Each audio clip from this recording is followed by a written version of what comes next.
Welcome back to Math Time with Professor Prime, and I am your host, as always, Professor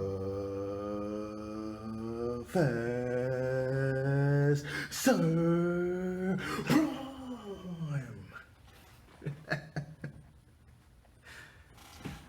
All right, so what you're seeing in this video is an addition and expansion of a ongoing series that I have called Math and the World.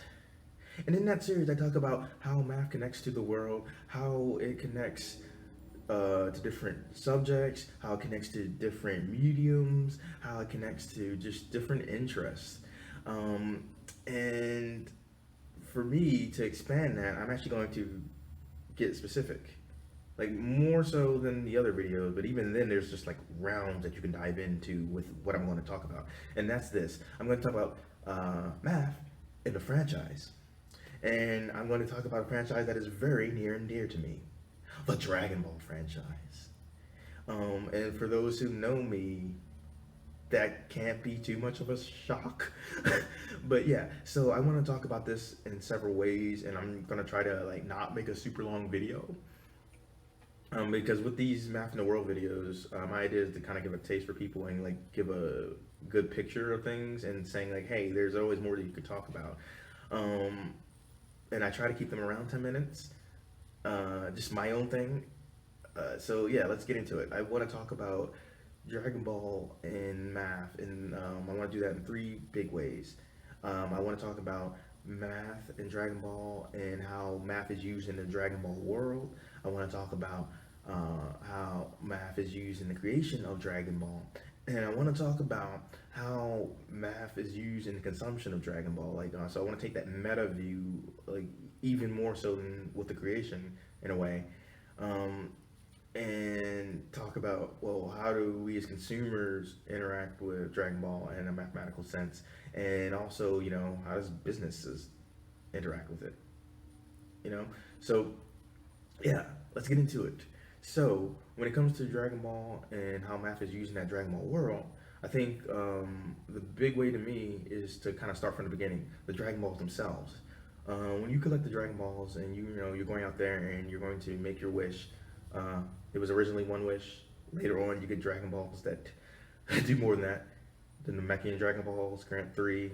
The Earth ones, after a certain point, can grant 2, but that's a whole other story for another day. But that original set, that was 1. And so, yeah, when you are going to get that, you have to collect 7 Dragon Balls. And so you have to have a good idea of, well, what is 7? You have to be able to count. And then if you're smart like Bulma, and she's like on another level, but if you have a Dragon Ball Raider like her, you have to know the math that goes into that and making that actual machine and like coding it up and finding the Dragon Balls. And then if you're someone who's using it, you have to be able to look at what's on that screen, and you have to be able to scale to where you are at and figure out where it is according to what you're seeing on that Dragon radar. But there's way more ways that math is used in Dragon Ball. And I know some of you watching, you probably know some things that are going to come with this, but I want to start with like power levels or battle power, depending on who you're talking to and how hardcore they are about it. But I'm going to use power levels for the remainder of the video. So starting in the Saiyan Saga and continuing into the Frieza Saga, you have the notion of power levels, which was a way to numerically depict the difference in power between people, like seeing how much power that they're putting out there. And so, of course, you had that, and you can compare someone's power level to your own. And I think what's interesting about that is later on in the Namek Saga, you get to play around with this idea that our heroes know how to suppress their power. And so if you're a villain and you're looking at their power level and you're seeing some little number, you're like, oh, okay, I guess they're just scrubs. But that's not the case. So I think that's pretty cool. And they also use it to hide themselves if they need to hide. because there was a lot of back and forth in that saga. But my whole thing is it's pretty cool because with power levels, it does give some sort of data, right? Like it gives some information on like how much power your opponent is putting out. Like, but you could be led to wrong conclusions because some people know how to play with their key and suppress their power level. And I think that's pretty cool. And I know me, I like the idea of power levels as a kid, and I still like it as an adult. But the community is large. I think we really latched onto that idea, and the numbers got so crazy within the Frieza saga that led to I think things just eventually getting abandoned because at a certain point, it's just like you're dealing with large numbers and other large numbers, and it's just like, I don't think it was as effective as we would like, or as Toriyama would have liked. And so you get different ways to talk about that, but I think it's like pretty fascinating. And like I mentioned before with the Dragon Balls, like the rules change with those. Different people create different sets of Dragon Balls, and different wishes occur, and it gets just kind of wild with that. And there are other ways that you see math and using the Dragon Ball world, but a lot of it's based just on power and being able to compare each other. So I think it's all interesting now. But I want to be careful to not talk about just that in the video, and I've already talked about it long enough. But if you can think of things that I haven't talked about, then feel free. So I want to talk about the creation real quick. Recently, I did a video on math and comics, and if I remember, I'll put that in the description.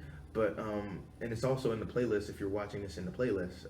But the idea is like there's a lot of math that goes into creating comics, and same can be said for manga because they're different type of comics, right? And so there's a lot of math that goes into like that particular sequential arc. Like you're given a certain amount of pages in a book. You're given an idea of what you want to do, so you have to map it out panel to panel and figure out how much information you want to kind of contain in those panels. And I think that's interesting. And then I think like on a larger level, which kind of leads me into my next point, which is like the motivation. Now the motivation of the initial creator Toriyama might be different from the motivation from like Toei, Shueisha, and all that. Which at this point, Dragon Ball makes a lot of money, and so that motivates the creation of more content. And I feel like there's a lot more you can say with the creation because, if you're dealing with video games, you have to code up a lot of stuff, and there's a lot of math in that. So there's something to consider there. There's a lot of math in the animation, and coding up set animation. So there's something to be said about that too. There's a lot of math that goes into the manga, the anime, and the video games. And I mean, those could easily be videos by themselves too.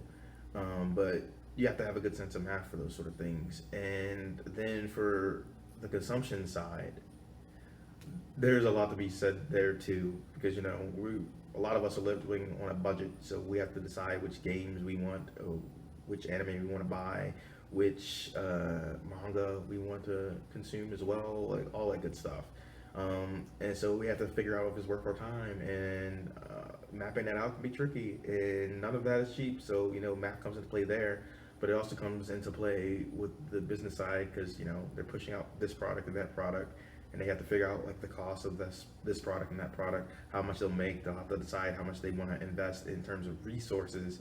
And with Dragon Ball, like there's a lot of amazing products, but there's also a lot of products that aren't. And I feel like on some level, people know that they don't have to give it their all. And so I think resource management is a big thing with that. And back to the consumption side. So yeah, there's how we buy material, sure, but then there's also how we interact in the community. Like I said earlier in the video, a lot of us latched onto that power level idea because it's a good way to depict power, right? But anything that we've gotten past the like Frieza saga doesn't really count in a way, like, right? It's not really valid. Like if we see some things online, they're BS. Like if we're given like set numbers for power levels of different characters at the time, they don't work. But so we don't have those, but we do have a lot of power scalers out there that use different feats and different materials to kind of help characters measure up. So I'd argue that yes, you're dealing with a lot of math and all that. Um, it gets interesting because we're trying to make sense of the Dragon Ball world, just like we're trying to make sense of the real world. Math is a good way to do that, no matter how we feel about it. Um, so yeah, like I said, I wanted these videos to be about 10 minutes, so I don't want to go too over that. So I kind of want to sum things up. Within the actual Dragon Ball world, math is used a lot, whether it's collecting the Dragon Balls, finding them, um, suppressing power, comparing your power to other people. It's in a lot of different places. When it comes to the creation, whether it's the sequential art done in the manga or animating that into a show or using that material and bringing it all together in a video game, it's there. With the video game, oh my god, you can talk about different things with that too. Like, because math and fighting games, which a lot of Dragon Ball games are, that's a whole another subject too. And there's layers to it, right? Because there's traditional fighters, but there's also like card games, like with that, like video game card games with that. So when it comes to consumption, there's a lot of math in that as well, because then it's like everything that we see in a video game, right? We have a way to talk about that, right? Whether it be like a health bar or like different stats. So we have the creation, we have the consumption, and like I said earlier, math in the Dragon Ball world, and it's math is all over the Dragon Ball world. It's all over our consumption of it, all over creation. And I don't want to ramble, so I'm going to cut it off. But I hope you walk away realizing that math is useful in the real world. It's also useful in our understanding of fictional worlds. And with Dragon Ball, it's just all over the place. And I really like that idea, both as a mathematician and as a big Dragon Ball fan. So yeah, I'll see y'all in the next video, and I hope you enjoyed this one.